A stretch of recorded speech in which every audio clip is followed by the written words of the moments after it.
On today's episode of the Real Recovery Podcast, episode number 66, we continue with part 2 of our powerful conversation with Dontae Mathis. Picking up after his time in a correctional boot camp program, Dontae shares what it took to truly begin healing, from his first steps in recovery to the pivotal role fatherhood played in changing his life. He opens up about peer support work at the 4D Youth Center, building community through storytelling, and finding purpose through service. This final chapter of Dontae's journey is a moving reflection on redemption, responsibility, and the deep connection between recovery and giving back.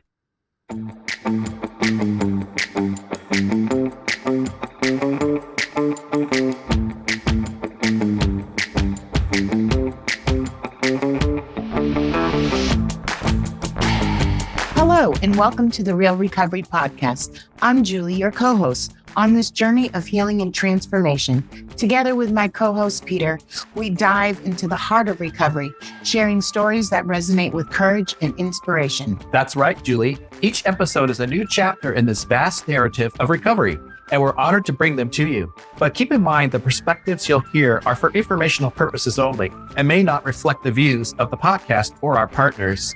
Indeed, while these conversations can be a powerful part of your recovery toolkit, they are not substitute for professional medical advice. We encourage you to seek guidance from your healthcare provider for any treatment-related decisions. And if you're facing an immediate crisis, or if you just need to talk to someone who understands, don't hesitate to call the Recovery Crisis Line at 503-223-8569. That number is also on our website. Help is available 24/7. Now let's begin our episode of recovery, real recovery. After boot camp, I pretty much told myself, I then had some structure. I don't think people realize how much structure. Yeah. No, it's not like regular prison. Yeah. You up at 5 a.m. Doing push-ups. Running. You're not allowed to talk. It's this inmate. You're not allowed to say I. I'm telling you, it is intense. Yeah. And when you get there in shackles and an orange jumpsuit. And somebody coming out yelling. Face. In your face. And And any little thing. Can send you back. Any little thing can send you to prison. So I watch bitches go back. Yeah. One girl passed a note to the regular population in the laundry bag and got sent back. And I'm like, you stupid. Yeah. Hell. But you stuck through it. I stuck through it. The time cut is a huge incentive. Yeah, I stuck through it. And you had to do the full 6 months. I had to do the full 6 months. Wow. There's no getting out of the full 6 months. Yeah. Nah. Oh, so yours was 6 months too? It's exactly 6 months. Okay. 2 months of green hat, 2 months of red hat, 2 months of gold hat. You go to yellow. Yeah. You march. You do this graduation march. And my mother, I had to have all my hair cut off. And my hair was, oh my God. Yeah. Yeah.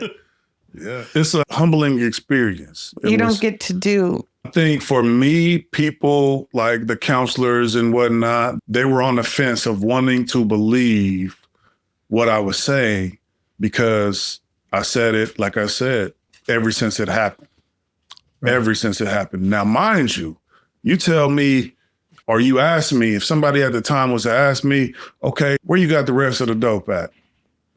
Where you got, you know what I'm saying? Shit, man, it's over here, man. Like, I'm going to tell you right now, so this mattress is something in that trunk over there. You know what I'm saying? I'm going to give you my shit right now. If you telling me I'm finna go to prison or you telling me you finna take, everything away from me, I'm going to tell you where all my shit at. And I ain't going to tell nobody else, but I'm going to tell you where everything I got at. Yeah. But to tell me you had that when I know I didn't. Yeah. I got to live with that trauma for the rest of my life. Yeah, man. that's for the rest of my life. It's a fucked up feeling. Yeah. It's really a fucked up feeling.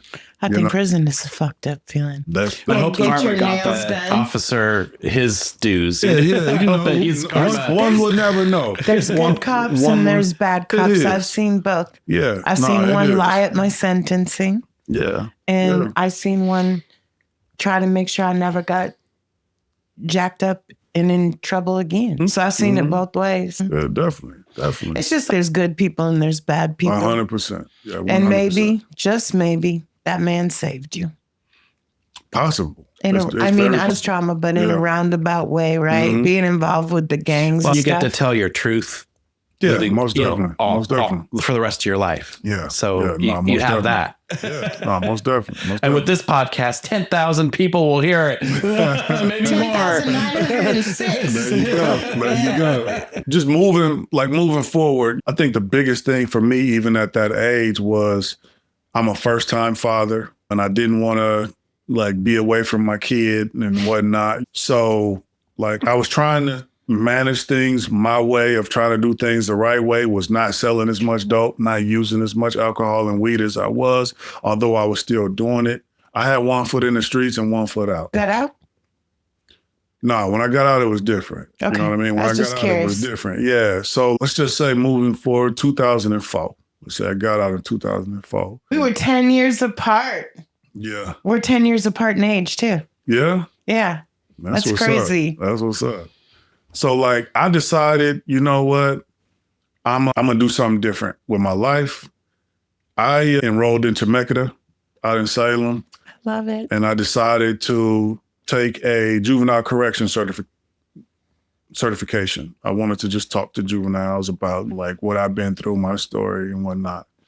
And so I enrolled, did that year. I had 2 professors. One was Elaine Primo, and this other one, Debbie, I can't remember her last name. Her husband was a detective. She was a homicide. They both were detectives. She was a homicide detective. Elaine Primo used to be a warden, assistant warden out at the prison out there, and part-time professor at Chemeketa. Both of them was just pushing me. Still, again, I'm hearing the same thing that my dad told me. You got checks with your name on it. They saw something in me that I really didn't see in myself. Right. The reason why I wanted to go and get a juvenile correction certification, because I've been through the juvenile system. I've been through the prison system. So I want to talk to young adults like myself with similar experiences and let them know that it's a way out. Even though I'm fully not all the way out, but I'm working on change. I'm working on a different avenue. Right. And I'm motivated after prison to really face these facts. I got to change. And I got a daughter. At the same time my daughter's growing up, I then had a son out here. Daughter's in Indiana, son out here. Okay. Now I'm running around here having babies. I got some real life decisions to make, right? And again, Elaine and Debbie was just pushing me hey, look, one, there ain't a lot of people of color that are in this field, criminal justice or juvenile corrections. So any avenues that you need, we're going to push you. Just got to do the right thing. Elaine Primo, bless her heart, love this lady to death, little short red-haired lady, white as snow. Love her to death. She will pull me to the side Dontae, you got some opportunity. And especially here in Salem. So she connected me with Catholic Community Services out there as an independent living coordinator. So I had to do I had to get some hours for school. Okay. And following volunteer hours. So I ended up volunteering out there. And by this time, I'm working on my sobriety because I didn't want to be hypocritical. I didn't want to be going to talk to kids about drugs and alcohol when I'm under the influence myself. So at Catholic Community Services, I'm the independent living coordinator, just working with kids, but I'm just volunteering. They ended up hiring me full time. Oh, that's awesome. I was big on relationships, still big on relationships. That is good. And really, I went back to that school, thanked Elaine, and she was like, no, it ain't over for you. You got to stay. And mind you, I got my GED when I was locked up. Okay. So mind you, I still had not had any high school because I got my GED. Right. So as I'm now working full-time for Catholic Community Services, Elaine, you might as well go and get your associates. And I'm associates. I'm okay. It's 2 years of school. I'm okay. So I love Elaine, just so you know. Yeah. Shout out to Elaine. Yeah, Elaine Primo. That person. Elaine Primo. Yeah, she used to be a sheriff, and then she went to assistant warden. So as I'm getting my associates, I'm connecting with some peers that ain't involved in no bullshit.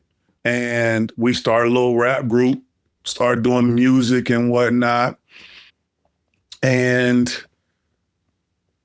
it was humbling at that point because I was like a crate person. I was carrying crates. But we started doing shows with major artists, like opening up for major artists. And what I started seeing at one point, E40, if you guys familiar with Earl Stevens. I saw him with my daughter, and who's the fat guy? Oh, We went Earl. to see Bow Wow. Okay, yeah. And E40 was with Bow Wow, Jarul. It was like a multi-show, and she didn't know who E40 was. And she's like, who's the fat guy, Mom? That's a legend. You tell her that's an icon right there. He's an icon. She didn't care. She was like 8 and wanted to see Bow Wow. That's all she cared about. This guy, Bosco, okay? I know who that is. Bosco is a local. He's done music for Stevie Wonder. He did a lot of music for E40. He did the Kanye West workout song. He did J. Cole's, on and on. So I met Bosco's sister, had a baby by Bosco's sister. How many babies you got, Dontae? I'm going to get to that. I'm going to get to that. I'm just going to get to that. Which was my youngest, okay? So when I said I had a son, I had 2. So after my daughter, I had 2 boys, okay? After my daughter, I had 2 boys. And Bosco's sister is the youngest. So now that's 3 boys. So I got 3 boys and 1 daughter. Okay. So 4 is the magic number? 4 is the magic number. Okay. As I'm in my rap group thing, I'm far gone from Catholic Community Service. I did a year out there, worked with them, but I was commuting back and forth, right, to Portland and Salem to just go to school and do that.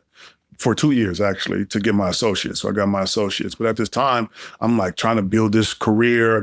I started my own business. At the time, it was Like That Entertainment. Isn't that just out of curiosity, isn't that a hard career to get into if you're trying to be square? Very hard. Very hard. Because everywhere you look is weed and alcohol. You know what I'm saying? Yeah. Temptation everywhere. Yeah. Wow. Definitely a lot of temptation. So it was definitely a struggle.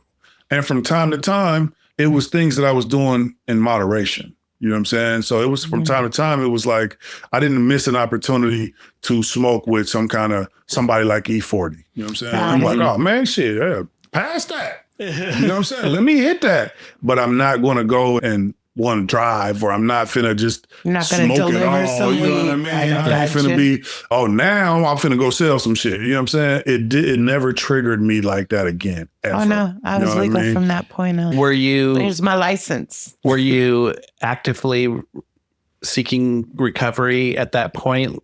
Or was it just like self-imposed? It was self-imposed. Okay. Yeah, definitely, because at the time, then I wasn't working with the kids anymore. It was just school now. Did you have parole? I was done 3 years of parole. Me too. Yeah. But I went to AA the last 6 months. Yeah, no, I was done with parole after 3 years. Me too. Yeah. So I was like, I ain't going back. I don't want to go back to jail. Me neither. No hairdresser. I'm cool. Yeah. No manicurist. So I started a business. So speaking of the music thing, right? So Bosco's sister, we met, we had a child together, which is my youngest son. And then I would be attending shows with Bosco, and I would see these merchandise booths that E40 had. And I'm like, E40 get paid X amount of dollars to come do an event, but he gets paid double from his merchandise booth. Yeah. So with me and my crew, I'm like, we getting paid $400 or $500 to do a show to split among 4 people. Yeah. If we getting paid, right? You're right. We just going to try to build our name, do some local shows. And then I'm like, man, I suck. So y'all are much more lyrically inclined than I am. This ain't for me. I'd rather finance, because I got this hustle mentality, and promote y'all. Nice. Right? Yeah.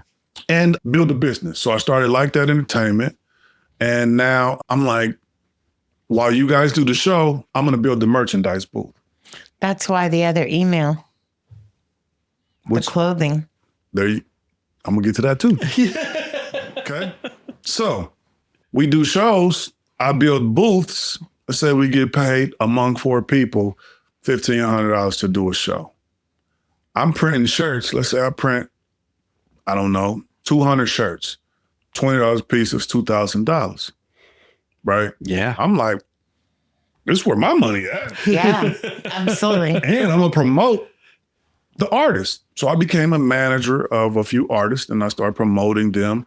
Some of my artists have opened up for shows for E40, of course, Snoop Dogg, Baby Bash, a lot of different major acts that some of the artists have performed in front of or opened up for. So I knew where my business sense was at. I opened up retail space right on 122nd and Market or Washington on 122nd. I was over there for 5 years. So for the past 20 years, I've had a retail space. Okay. Currently have a retail space right now on 72nd and Foster. When it comes to my addiction, I know that certain people would not have wanted to be involved with me if I came and tried to do business belligerent. If I came and I was on some fuck shit, if I was like, hey man, like, hey, I know where some birds is at. If y'all trying to smoke, I know where the weed at. You know what I'm saying? Yeah. Now, mind you, people with lots of money and sometimes people that are musicians can't trust everybody and don't really want to deal with their friends or family, because if your cousin mad at you and they know you just bought some cocaine, they finna tell on you. 9 times out of 10, if you don't let them borrow $5. Sometimes they say keep your friends close and your enemies closer, but sometimes it be your own family that will dig you in the dirt. So when it comes to certain musicians, again, even at this time that I had my clothing store, I would still have one foot in and one foot out because certain artists wanted access to large quantities of drugs. And I still had connections that I didn't want to get rid of because I felt like it was a good business move. It was a good business move. Yeah. To fund the things that I needed and wanted to do, as well as I was a middleman and I didn't have to get my hands dirty. I ain't touching nothing and ain't nobody seeing my face.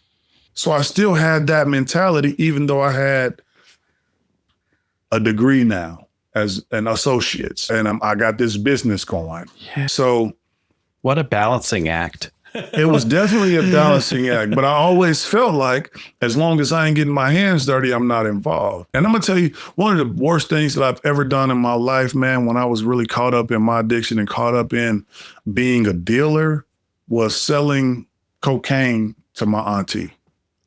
I could never in my life forgive myself for my auntie coming at me, who used to be a very healthy looking lady, and came to me just caught up in her addiction, just as frail as I am right now, and asking me for some rock.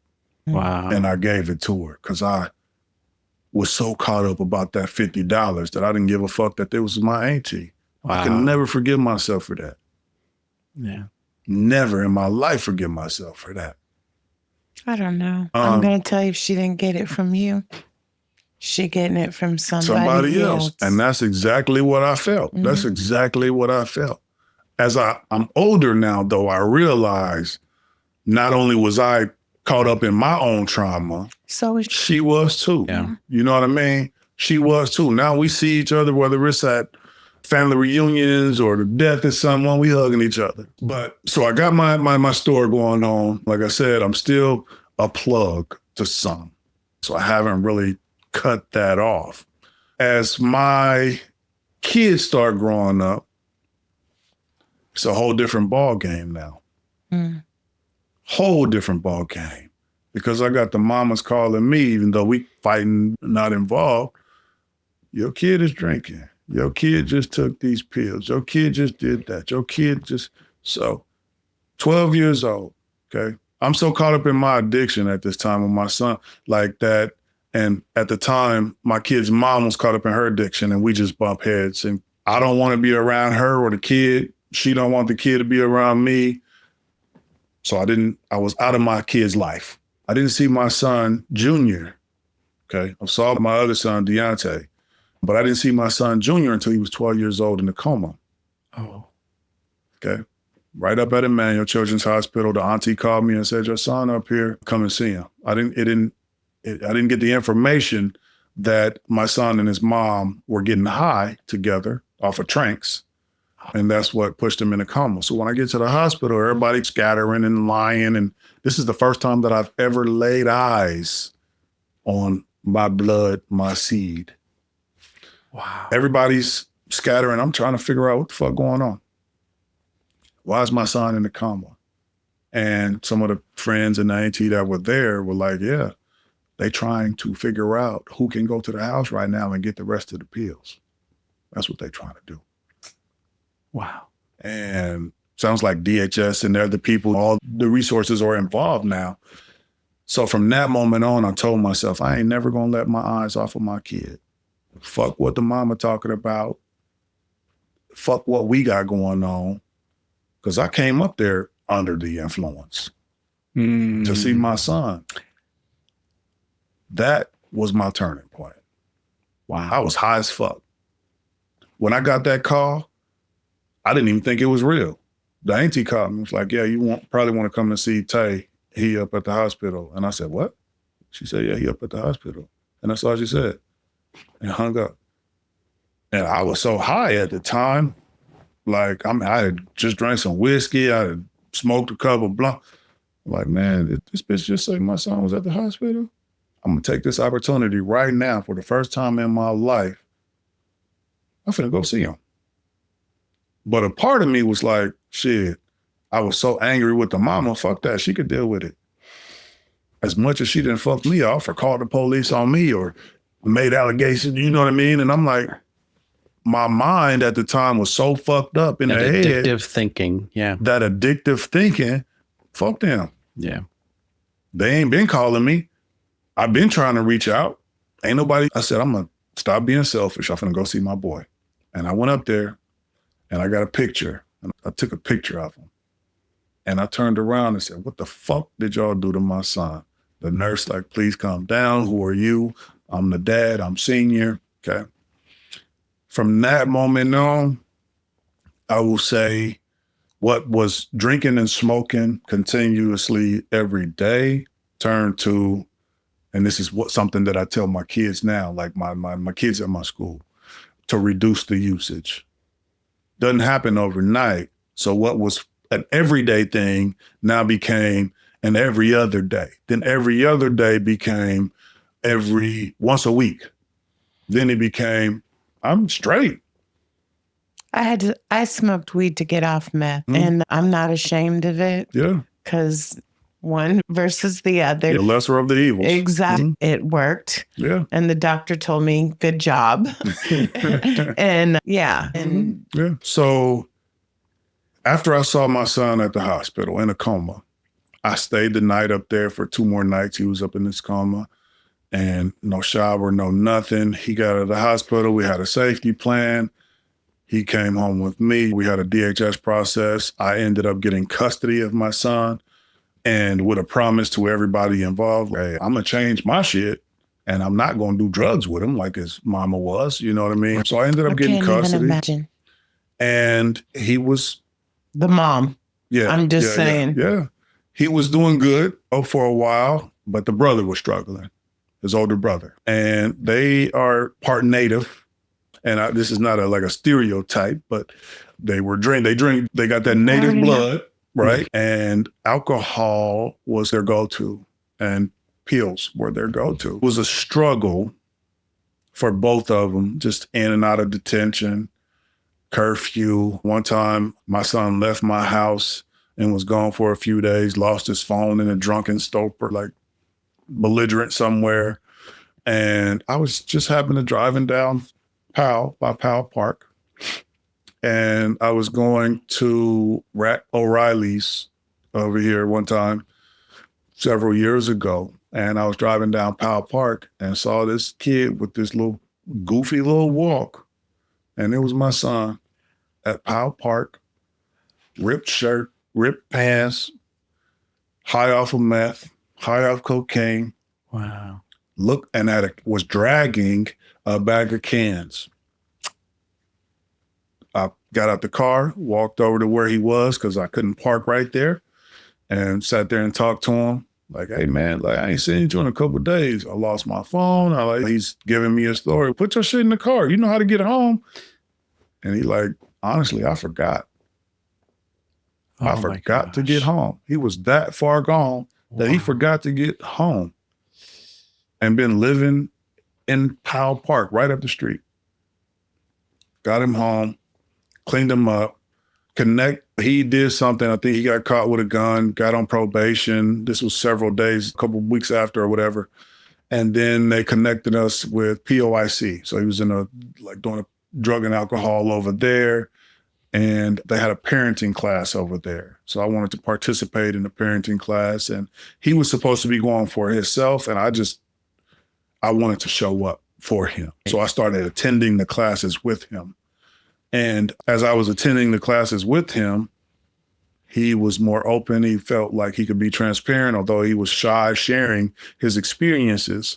But as I started attending the classes with him and like just providing input here and there, they asked me to facilitate at one point. And after a few times, like the facilitator, like had meetings or something, do other things just around this time. And I was like, I ain't doing nothing, but I'm trying to get my son off of drugs and get him healthy. So fuck whatever else on my calendar. I'm here today for this meeting to talk about drugs and alcohol with my kid and talk about what tools I can receive to help me be a better parent. 100. So they ended up hiring me. They ended up hiring me over there. And I worked over there for a couple of years. And my son like fell off from going there, just didn't really want to. And plus he had one foot in with me, one foot in with the streets, one foot in with his addiction. It was just a struggle for him. A little bit of a fast forward. His 2018 is when his mom passed of an overdose. Okay. 2018, his mom passed of an overdose, and he was in detention. He was in McLaren when his mom passed, getting ready to get out. We tried to fight to get him to be able to go attend the funeral and whatnot, but he wasn't able to do that. He was struggling while he was in there, although he had been sober, detoxing while he was in detention for his firearm and drug charges. He came home after his mom passed a few months and was working at my store.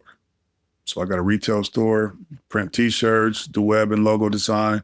He was working at the store, but still wanting to catch up with some of his old cronies. That's what you can't do. And as much as I'm pushing him, like, you can't do that, man. You can't do that. Like, you're going to fall back into this trap. He was home and was living with me for about 3 months. And I slowly started seeing his responsibilities deteriorate. He not coming home till later now. He coming home under the influence. A friend of mine sent me a picture of him coming to her house, drunk, not wanting to come home because he knew I'm a talker and I'm going to talk to him. So she said, I'm going to let him stay tonight, but then I'll send him home tomorrow. I'm like, okay. He came home the next day, and again, it's starting to deteriorate. So his brother, the same way, okay? His brother wasn't staying with me. He had a girlfriend and was staying with her, and then had my grandson, okay, his older brother, Dontae. My junior, I'm talking about junior now, when their mom passed, they both like really leaned on me, like, kind of world we living in. Like, our mom is addicted to shit. So it was now at this point, it ain't no stopping them from numbing the pain. Right. Numbing the pain is what they considered it. After their mom passed. Dontae is my oldest son. Junior is my junior. So she passed in 2018. And then April, was it 2 days ago? Actually, yeah, 2 days ago was the anniversary of my oldest son's death. Oh, It's the day I got sentenced to prison. Yeah. Yeah. So my oldest son he was addicted to meth, had a fight with his girlfriend at the time, his kid's mom. I'm on the phone with them all night, 3, 4 in the morning. They trying to figure it out. But like, she wanted him to stop doing meth and cocaine, and he act a certain way around the newborn baby and whatnot.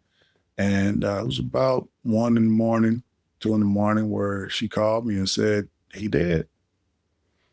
And I said, what do you mean? She said, he's dead. Police called and said he was driving, belligerent, and smashed into a pole on 100th and Holgate. So I immediately went over to Holgate and looked at the scene where my son was driving an old Ford pickup wrapped around the telephone pole. And that's a weekly memorial that I visit on where my son lost his life. Yeah. Junior was also locked up when his older brother died. So here's yet again another, because you had an opportunity to come home, get it squared away. Now I got to tell you again, not only from jail, that your mom passed away a year ago. Now I got to tell you that your older brother just lost his life. Yeah. Okay. That is 2019, that his brother passed away 5-6 years ago. So Junior got out, and it was no stopping him. Now, this is the same one at 12 years old that I saw in a coma. And again, I'm telling myself, I can't keep my eyes off of you. I'm pulling up to where he at. I'm knocking on doors because he wanted to get out, stay with his girlfriend and whatnot. And I'm like, man, hey, if every day I got to tell you I love you, if every day I got to tell you I got an opportunity for you, this business is yours. I'm going to pay you $20 an hour. All you got to do is sit up in here and work. Everything else, I got you. And his little brother, okay? Dontae is his little brother. They're both Dontaes, but Junior was 26 at the time.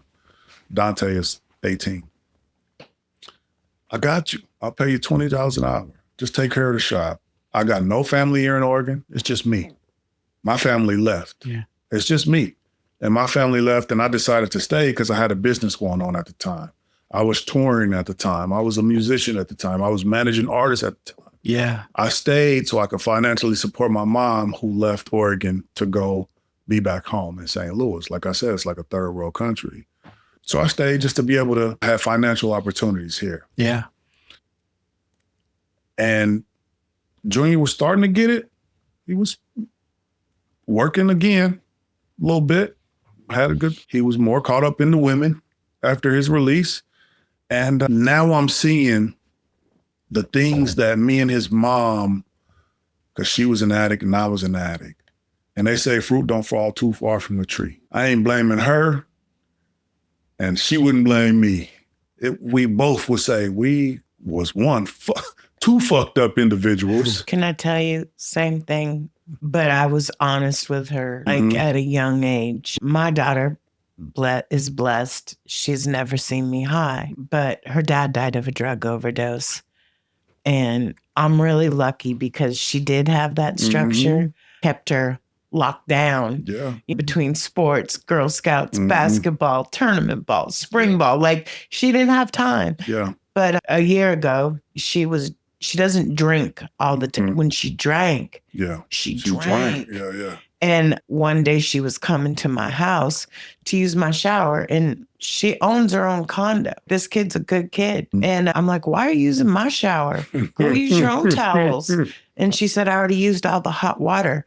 I don't feel good. And I said, don't feel good. I got a hangover. And I said, if you have a hangover that's this bad, she goes, I've been sick for 4 days. And I said, that's like overdosing. Yeah. I said, but it's just on alcohol, not drugs. Yeah.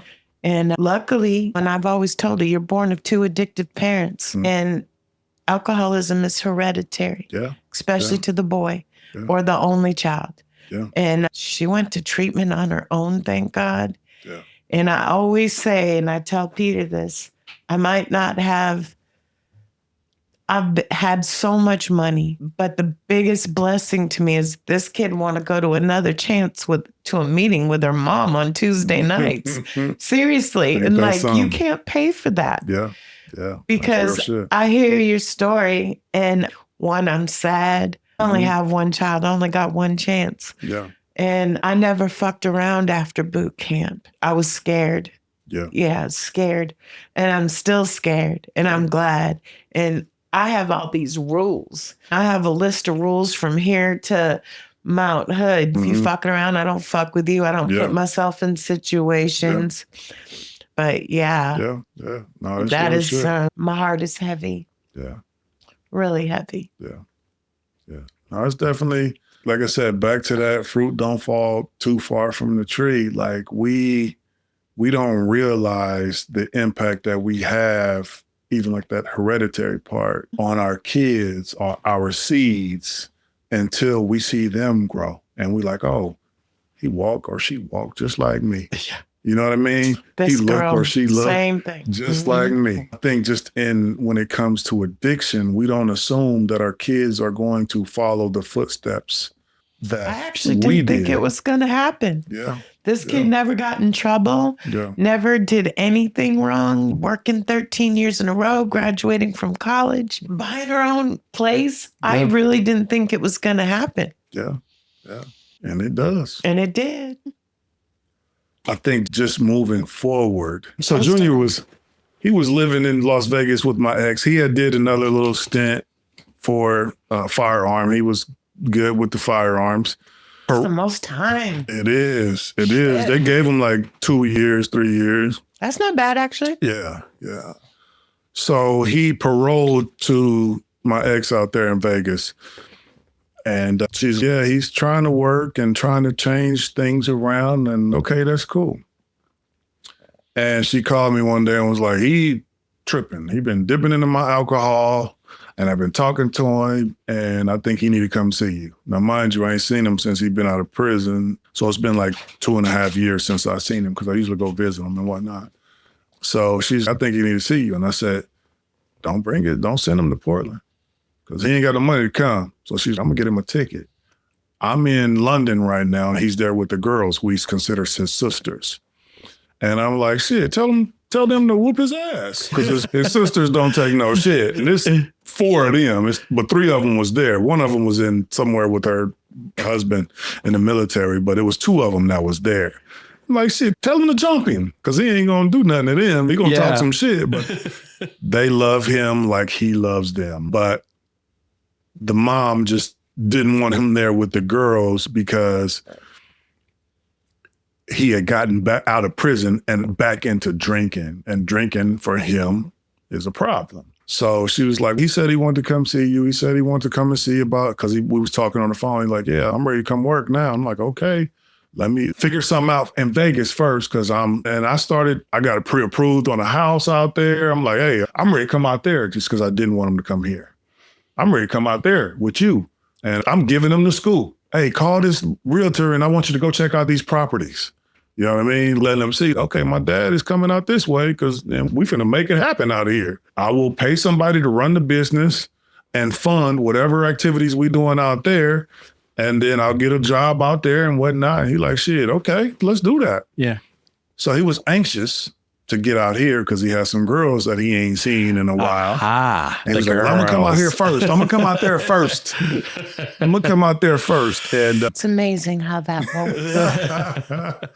he like, I'm going to come out there first and see you. And we hang out. So he came out here and got to hanging out with his girls and whatnot. Got back this girl. He met a girl and was hanging out with her and thought he was doing pretty good for a while.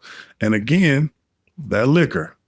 She called me in the middle of the night. He been drinking and he smashing my window and smashing this. And I get on the phone. Everybody like, he on the background. I'm 26 years old. You calling my daddy? Shit like that. But then when I talk to him, I've always talked to him unless I needed to in a calm voice. I love you, son. Hey, man, you tripping. Yeah. Tell me what mean the world to you and let me help you get there. But you tripping right now and you just got out. Remind me again what's important to you. And if the answer to that, if your actions right now is not helping you get closer to what means the world to you, then you tripping. Yeah. I got an open door policy. And I have to remind my son, I don't ever want to see you like I seen you when I first saw you. Yeah. I don't ever want to see you like I see you when I first saw you. 12 years old in a coma. Yeah. Come on home, man. I got you. It went on deaf ears. You're going to break my heart again. August the 6th. I can feel it. August the 6th. I buried my junior. Oh, Well, that's heavy. yeah. Yeah. Cocaine deal gone bad. He had a gun on him. Somebody owed him some money. He was going to cop some cocaine and sat outside of the embassy, the hotel on 82nd. And There's no good hotel on 82nd. no, not at all. He thought he was going to protect himself and go and demand the money and the cocaine that he felt he was entitled to. And somebody shot him in the face. Oh, Jesus. And in the torso. So that was July 6th. July 6th. Yep, last year, several months ago. My goodness. When it comes to, I'm going to say, my sobriety within myself, I used to, after my son passed away, it was every anniversary, even today as a grown ass pushing 50, I would, on that anniversary date, I'm going to give me a drink, sit back and like, commiserate. there you go. Numb my pain. Yeah. Numb my pain. It's been, I didn't recently do that. I didn't do that 2 days ago. Yes, it's like, it don't got the same effect. Am I going to numb my pain for the rest of my life? It'll still be there. We're just saying. I'm just going to wake up to being sober and my kids and their mama is still gone. I can't do nothing about that. I think this is just my experience, and I've been sober a long time. Your worst day sober is so much better than being fucked up. Yeah. You know? Yeah. Yeah. And I don't know. And I've gone through so many things sober that I feel if I can go through all these and you can, then life is the best it can be. Yeah. So in the middle of all that, as I'm trying to, I'll just rewind a little bit. In the middle of all that, as I'm trying to support my kids and let them see, man, I was fucking up. I was this, I was that. I fucked up for the both of us, for all of us. And education wasn't important to me. So when I talk about high school, I never walked into a high school classroom unless it was, and the first time was Roosevelt High School. It was the first time I ever in my life walked into a high school classroom. And I was with a former Seattle Mariner, someone I call my brother. His name is Brian Hunter. We started a nonprofit together. Love Brian Hunter. Yep. Not a Mariner fan, just putting it out there. No. Yep. So we started a nonprofit organization called Designated Hitter.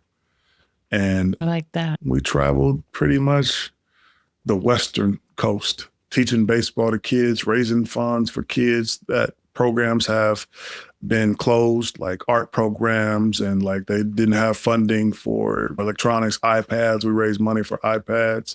So we partnered up with another organization called the Vintage Nine. So we dressed up in 1887 garments and went to different ballparks across the U.S. playing baseball. So I wanted to rewind back to your Reggie Jackson story. I got a picture of me and Reggie Jackson sitting in a dugout talking. Shut the fuck up. Yeah, Mr. October. I have to send you guys some of those photos. He needs a new hairdo, but other than that, I'm just saying. Yeah. That's crazy. And my daughter in freshman year, her dad died the year before that of an overdose. And we have never been together, but I sent her on the trip with DECA, the business organization in high school. And she got to go to New Yankee Stadium, Old Yankee Stadium, Sports Illustrated, a Knicks game, and living my dream. But it's crazy because I feel, and this is just my opinion, if you keep them active and organized, then idle minds can go to waste. There you go. And I think that it's so important. I think it's the reason Cassandra did have structure. Absolutely believe I got that. I had structure when I was little, but I got it back when I went to boot camp. Yeah, most definitely. Wait, most I wake up at 5.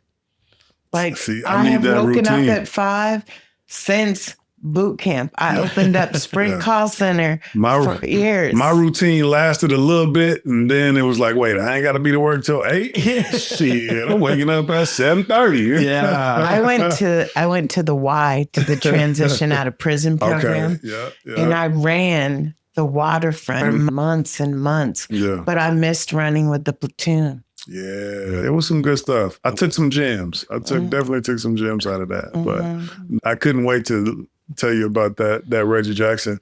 And speaking of the Yankee fans, I've met a lot of great people, like just during the foundation that me and Brian had started. Yes. And met one of my good friends. His name is Larry Carullo, and he is a former New York Yankee with a ring. He's got a World Series ring. Short guy. I'll have to show. I might have pictures on my phone, but New York Yankees. So 6 rings, so probably with Derek Jeter. See, Brian actually used to play for the Mariners with Jeter and Griffey and Ichiro.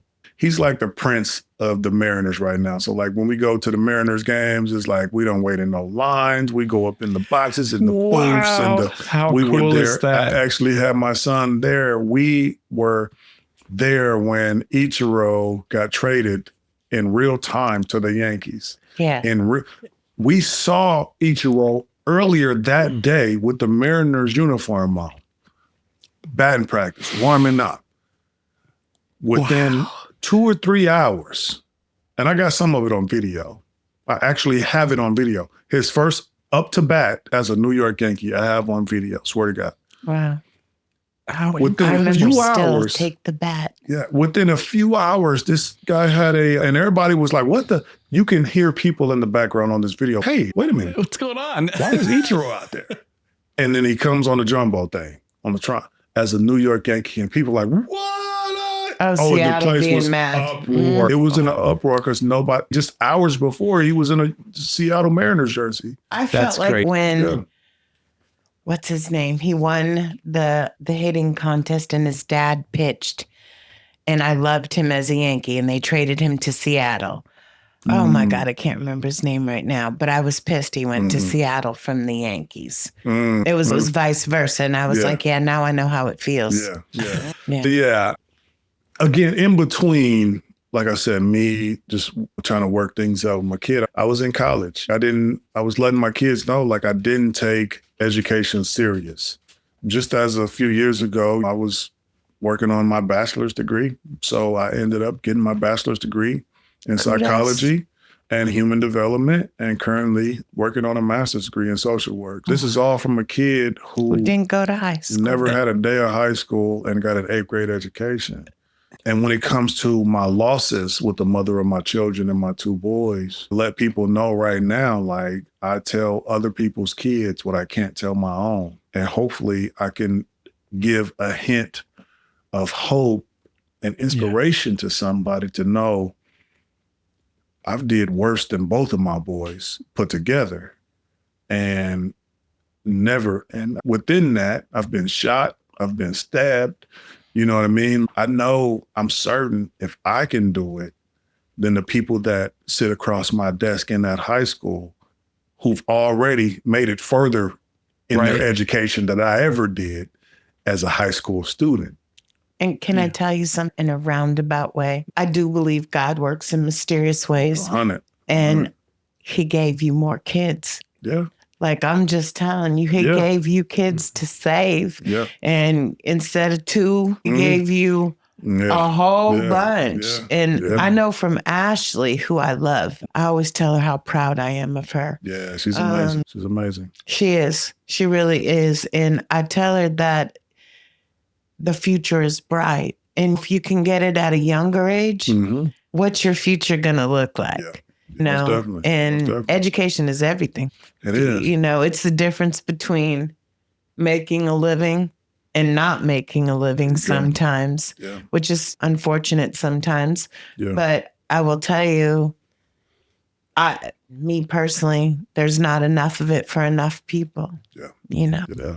I'm so proud of you. Oh, I appreciate it. That's why I pour into Harmony Academy. How long have you been there? Just over 2 years. Okay. I've been there just over 2 years. And I supervise the case managers and the mentors. I love it. You know what I mean? How rewarding is it's what very I rewarding. Can I tell you? I love it to see a brother. Yeah, I'm just being most honest. definitely, You know, most definitely. I go into the 4D offices, right? See Adrian. Yeah. Oh, yeah. I'm really happy that Bo's at Oregon Recovers. Yeah. Because me too. Bo just like fits. He do. And like, it's long overdue for him to be in a position. It's not even that. He, yes and yes. Yeah. But he speaks from the heart. Yeah. In a different way, because I can call bullshit in a heartbeat. I'm not one you can usually get one over. I've been hit in the face with a gun. I have a scar. You know what I'm saying? No, I've been there. Yeah. And you couldn't see nobody else in that position. I know I couldn't. And I like Mike, right? Yeah, and Mike definitely. was good for starting it. Yeah. And I think he's great at the Alcohol Commission. Yeah, definitely. Definitely that. Look, he's got a voice. Exactly. He's got a voice, and I think that he was great starting it, right? Yeah. But Bo, I can just relate to. He's so kind to us. Yeah. Yeah. He's the first person that put our logo on his shirt. Yeah. And I was a little disappointed they were tan. I'm going to say it again. Until I seen his time out. Then I seen his tan Air Jordans and I was like, that's why he did it. Okay. So speaking of that. I don't look good in tan. Okay. So let me just throw this out there. And I got some blame in this. Don't tell me you picked the tan. I picked the tan. Oh my God. And I printed the shirts. Oh my God. So now how do you feel, Julie? I still don't like tan. I got blonde hair and green eyes. On your skin, it's good, but not on my white ass skin. Hey, shout out to Bo for real, Oregon Recovers. Advocacy Day, and it's a white shirt. But I'm gonna tell you though, hey, Bo with them tan Jordans, he was rocking that tan. As soon as I saw him in the shirt, it. I said to him, that's why you fucking picked the tan shirt, right? And he said, you know it. And I said, I don't have any tan shoes. I said something to him because he was going through asking me like what colors. And I sent him a few. I sent him a few colors and he was like, I got some Jordans that'll go with that tan. I'm telling you. Look at That's what he said. Air Force Ones in every color. That's exactly what he said. I got some Jordans to go with that tan. Oh my God. I'm so heartbroken still. Yeah, that's my guy. Didn't I say to you, I was like, it's fucking tan. And Peter picked our colors, which are my favorite, right? And I was like, we're never having a tan shirt. And we bought our own shirts. First, I bought the black ones and then Peter got the red ones. So, that's funny. That is so funny. So that's actually what I'm working on right now is like the kids at Harmony, having them, our kids, we work with a very vulnerable population. And our kids have this social anxiety. They don't want to work at Walmart or fast food, or some of them do, some of them they can't. Just mentally unstable and there's some barriers there. I'm going to utilize my space, my retail space, to allow the kids to come and be their authentic selves. Oh, that's awesome. Come and work where you don't. If you're feeling overwhelmed, if you're feeling triggered, if you got support, you got people with lived experience. Give them a reference and a start. And their start is they're getting paid $20 an hour. Yeah, that's as a 15, 16, 17-year-old. Yeah, that's pretty good. That is good. Pretty dang good. Can I tell you? Do you have an opening for a 58-year-old? So, can I tell you? So I've only had 3 jobs in 25 years. And climbed up the corporate ladder, seen operations manager for Sprint, stayed there 19 years. And then T-Mobile merger, we closed.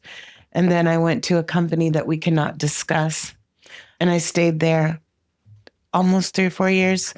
And I wanted to leave there because I didn't like running this division. It was I was working 65, 70 hours a week. It was just a lot. And that's about the time I met Peter. And I wanted to leave. And so I got another job, just as good paying. And they ran a background check and rescinded my offer from being in prison 31 years prior. And I couldn't believe it. And I'm like, everything on my LinkedIn profile is true. I've been sober at that time 26, 27 years, Right. and you didn't even ask me. Yeah. You didn't even ask me about my record. So I was overwhelmed. And recently, while we've been doing the podcast, I got my CRM and I just wanted it for the knowledge. Yeah. And then I decided I wanted to become a mentor. And then my company restructured and gave me a blessing because me and Peter were talking and I was like, I don't want to go back. Yeah. And they restructured. And so I got laid off with a severance package. And I thought, what a perfect ending. And we focused on the podcast, right? So recently I've been applying to jobs and I recently got a job offer and I wouldn't have applied to this particular job. And I sat there in the interview knowing that I am beyond qualified for this particular job. And they offered me $15.95 to work there. And I was shocked. And I was almost like, did you look at my resume? Yeah. So $20 an hour to give them a reference and stuff like that. My hopes is still that I'll be a CRM and whatnot. Yeah. But it's crazy. But the podcast Peter has made my life even fuller. Yeah. Recovery has made my life full. 100%. Yeah. I've never gone back around the people since before prison. Yeah. Yeah. That's the blessing. It was a lot. I couldn't be, the money was as addicting as the drug. Actually, maybe even more. Oh, yeah. But that's crazy. That's so awesome. Yeah. And maybe you can get him a podcast because there's the genius. Yeah. No, I mean, I would love to do that. I wanted to do They can't stay off their phones. They can't. Some live streaming at the shop. And that just keeps them active, that keeps them engaged, that keeps them talking to their fans that they have to create. But the fans are going to be people that are just like them in the recovery community. Yeah. Their fans are going to be everywhere because social media for their age, shit, they just do one TikTok dance and hashtag harmony and they're gone. So, and the thing is, it's all focused around the kids printing the shirts. That's cool. The kids are going to print the shirts. I'm okay. Hopefully and I'm they going don't to be tan. Yeah. I want to be able, I feel like this is my way. Like you said, I might have lost to, but I gained 50 plus. Yeah. And you can influence their life at an age where before. There you go. And it's not, like I said, if I'm fed, and this is my motto, if I'm fed, I'm going to feed. And I ain't never been no greedy person. I'm fed right now. Yeah. So I'm going to make sure that I feed these young influencers, motivated minds that just because they attend our school, they identify as having a substance use disorder. That's my community. Yeah. That's my life. You know what I'm saying? I'm gonna give y'all the game right now. It begs the question in my mind of if we could turn back time and if we had a school like that back in the day, maybe when you were attending school or certainly for your sons, how things might shoulda, coulda, woulda, but how things might have changed. And not that we can go back in time. I think that's a powerful way to say, we have it today now. But we can change in Ashley's life. Can we support it? Yeah. I'm talking to the community who might be listening. We need to support these things because if you get, the earlier you can get in front of someone. Most definitely. Well, and it's statistically proven the older you get, the least chance you have of getting recovery, especially over 50 and especially with alcohol. It's a proven fact. Yeah, most definitely. You know, alcohol, it might seem like the least fentanyl kills right away. We all know that. But alcohol is still the biggest offender. Yeah. By far. Yeah. I'll tell you too, and I'm glad you said that, because for me, and I know for my boys, had we known, put it like this, when Harmony was opening, 2019, I was burying my son. That's some fucked up shit. Ain't that a biz? Had I known, or had it been a resource like Harmony, I myself, as my mom is trying to fight to get me into school, but no school supported or had a resource for someone who was addicted. Yes. There's plenty places you can go as an adult to and whatnot. We're just now catching Getting into ground the with youth, the yeah. youth. Yeah. Tony's Right. doing wonders. Tony got the cheat code, and I appreciate everything that Tony is doing. Shout out to Tony Fesner with 4D. He's got the cheat code, talks and knows where the resources and the funding is at. Right. And he told us just a year ago, Tony was one of our first interviews, and he said to us, there's 44 beds for children in Oregon. He said, I'm going to change that. Well, he did. Yeah. He bought a building. Okay. He just opened a underage treatment facility. Yep. He's got the youth program. He's not just full of bullshit. He's actually doing what he actually said. doing If the all work. lawmakers do what they said like he does. Just like we talk about, you don't got to recreate the wheel. I feel like the same way that Sharon Dorsey Martin opened up the school to kids in recovery is the same way that people can look at Tony's model, copy and paste it into what they would like to do. But unfortunately, there's this fight for funding. And then instead of the people instead of the people chipping in or being a part of what Tony's doing, they stand behind closed doors and say, we're going to recreate this thing over here. But then go in front of legislative or other people and talk about unity and community when they're not being a part of unity or community. True story. We survived on $546 last year. We're a nonprofit. And then Peter did a whole bunch of work on a grant, our first grant.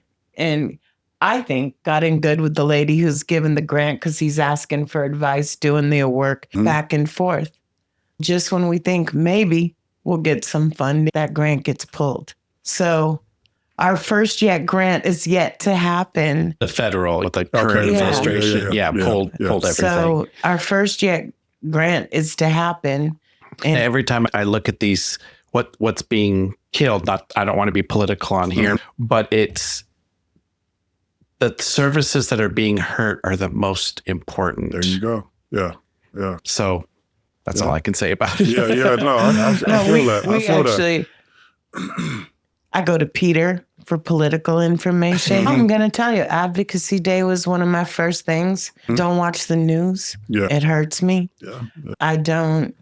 Last time I watched the news, I was at Peter's house. It was bad. It brings a lot of stuff. And I watch sports. Yeah. The worst thing that happens is my team loses. Yeah. Yeah. So Advocacy Day was a big thing. And I felt what a worthy cause. Yeah. I felt I can get behind this. There's no bullshit behind this. Yeah. Recovery is important. Yeah. So most definitely. But I think showing the world, the rest of the people out there, people who aren't in recovery, who we are. Yeah. And just telling the stories like your story. Yeah. I have almost 60 stories on my site that you can listen to that tell the same message that we can make it. There's hope. Yep. There's miracles. And we aren't defined by our addictions. Yep. Yeah. And we are such a worthy cause. You see the good that's coming out the other side. So hopefully that message will get through and will change some heads. When I see personally I just never want to speak for anyone. I can speak for myself just fine. But I see some of the greatest leaders, right? MACPO, Mental Health Association, 4D, you, Harmony, even Mike, right? I see these people coming from addiction and the stigmatism is so real. And it's crazy because once you get directed in the right direction on recovery, if you can use that energy, I see some of the most brilliant people in this world. Yeah. Oh, yeah. And it blossoms. You know what I mean? If I was to knock on someone's door solo, it's just a whisper, right? If we all come together, now they're going to hear us. Yeah. And we got a message. Yeah. Something got to be done. I see over the year and a half or so that we've been doing this show, how the community has gone from silos to together in a lot of ways. There's still a lot of work there's always going to be work to be done, but I see that unity and the feeling amongst the differences that in some other circles, it's a fight. They're all trying to fight for, I want that. We need more patience, whatever. Here I see us, they're coordinating. It's a coordination and we have this one cause. Yeah. And so I think that when you get that spirit going and it's so in deep in us because of our experiences and what we've had to struggle through to get to where we are, I think that just, like you said, blossoms, that it'll just blossom and grow, and no administration change or whatever it is that's going out there in the world politically or whatever is going to stomp on that. To be an organ on that You got that right. And, you got that right. And I think what y'all doing, shout out to y'all, because 65 in a year? What's that? Don't quote me on my math. That's like 5 a month. 5. Can I tell you, it's a lot of hard That's work. amazing. Yeah. It's been a job. Yeah. And the most But it's rewarding. rewarding. It's so rewarding. Definitely. And with that said, also, I think that you were getting above our time here, but I would like to offline anyways, see if we can connect and do more, just do a podcast about harmony and what you guys are doing. I'm with it. And Let's do even it. chit chat with some of your students and see the business that they'll be running. And I'd love to explore more of that. Most definitely. So down the road, we'll have to do that for sure. 100%. Let's set something up too for next year to where we make it a regular thing. Yeah. I love it. And I'm sure there's going to be some Summit funding. be proud of us. No joke. Like literally. For real. We graduates. Yeah. We graduates. Not everybody's successful. Right. But I think it would be amazing to have you guys come out and do something regularly for the kids at the school. And because some of them got a story that they don't have this platform to want to. And I think they're attracted to this platform. Most definitely. Where podcasts, some of our old guys in our group, one of them that did a podcast with us, I don't know what a fucking podcast is. And our podcast is the first one he listened to ever. He's got 50 years sober. But them, it's natural. The way we can get the message out, we have to utilize it. We've got to utilize whatever avenue is. I'm not a TikTok fan, but I know that's where the kids are. They definitely are. Nah. I want to say thank you. Most definitely. Thanks for breaking my heart a few times. My apologies. It's you know what I mean? But the end result is worth it. Yeah. I think, like I said, God has a purpose and he has a purpose for you. Yeah. Now, once again, I appreciate y'all for even the invite. And there's more to come. Yeah. You know what I mean? I think there's more to come. So we always ask at the end of our interviews if there's something on your mind or some pearl of wisdom or whatever it is you want to just say. Think of our list. You're talking right to the listeners. What would you like to say? Oh, man, I'm a talker. But I would say if it's anybody out there that's struggling with addiction, struggling with mental health, have some unmet or untreated challenges out there, don't be afraid to seek help. Don't be afraid to raise up your hand and say, I'm here. Does somebody hear me? Is somebody listening? And walk towards that door. Yeah. I feel like we don't know what we don't know. And if we expect people that if they see something to say something, but sometimes people hide themselves good. And when you ask if somebody is okay or if they good, I think we need to dig deeper into that, because I could say, are you okay? Are you good? And you're like, yeah, I'm straight. Yeah. It's an auto response, That's really. auto response. You know what I mean? No, really. How are you? Be transparent about the support that you need, and it could just help save your life. I want to say thank you for coming on the show. This is Julie. This is Peter. Thank you so much, Dontae. I'm Dontae. Yeah. Thank y'all for having me. Thanks for listening. All right. That's a wrap on today's episode. Thanks to each and every one of you for lending us your ears and hearts. Your engagement is what fuels our passion and keeps this podcast thriving. We cherish the moments we share here and hope they resonate with you, whether you're on a daily commute, at the gym, or just taking a moment for yourself. Make sure to head over to our website at realrecoverypodcast.com. While you're there, subscribe to our newsletter for the latest insights and uplifting stories from our community delivered straight to your inbox. Click that subscribe button on your favorite podcast player too, so you can keep up with every new episode. It's your support that keeps our conversation alive and meaningful. And if our stories have touched you, consider using the donate button on our site. Your contributions, no matter the size, are deeply appreciated. They help us continue our mission of sharing hope and healing. Join us beyond the podcast and follow our journey on social media. Find us on Instagram, Facebook, and on X, formerly known as Twitter. All the links are on our site, so you can stay connected and be a part of the Real Recovery community every day. Your likes, shares, and comments not only spread the message of recovery, but also remind us that we're all in this together. So, until we meet again, remember that recovery is a journey, not a destination, and we'll be here to accompany you every step of the way to recovery, real recovery. Thanks for listening.